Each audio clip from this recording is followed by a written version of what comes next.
It's 174 petawatts of solar that hits our Earth every single day.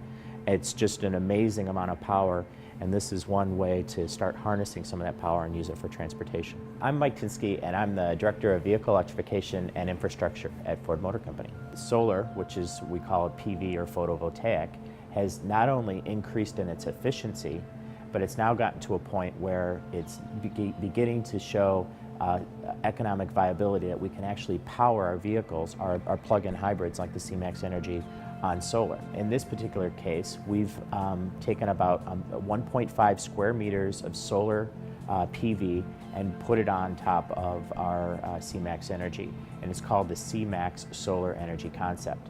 Now, alone, that solar will only generate about 300 watts of power, which is not enough to fully recharge the battery in one day. But if you take this vehicle and you couple it with what we call a solar concentrator, just basically being a lens that can magnify the solar energy, and what you end up with is a combination of vehicle plus infrastructure that can essentially recharge that C-Max Energy battery from 100% from solar energy. We're proposing a static canopy of nothing more than what we call Fresnel lens. It's acrylic, so it's a very low-cost canopy. But the vehicle itself, as the sun traverses the sky from east to west, the vehicle will essentially move in the opposite direction and always keep that solar energy concentrated on the roof of the vehicle. So still using the same amount of solar on top of the roof, but getting that magnification that comes from low-cost infrastructure, such as the concentrator that we've been looking at. It's an innovative way to find a low-cost, clean, renewable way of recharging the C-Max Energy. SunPower cells are fundamentally different than conventional cells.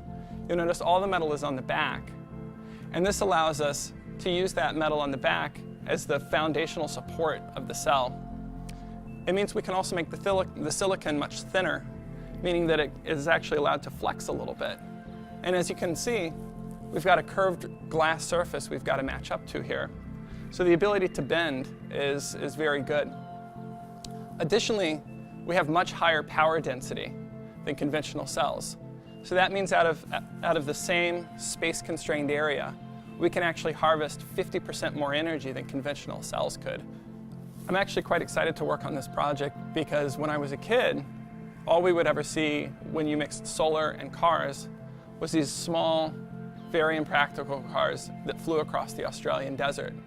This project is extremely exciting because here we're actually taking real solar panels and we're adapting them to fit on top of a car.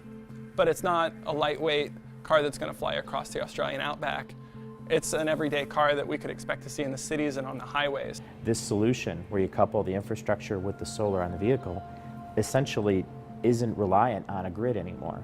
And so if you're in an area that doesn't have electricity either provided or a very unreliable source of electricity, this concept will still work. It's a freestanding concept. At Ford, we're really concerned about the environment.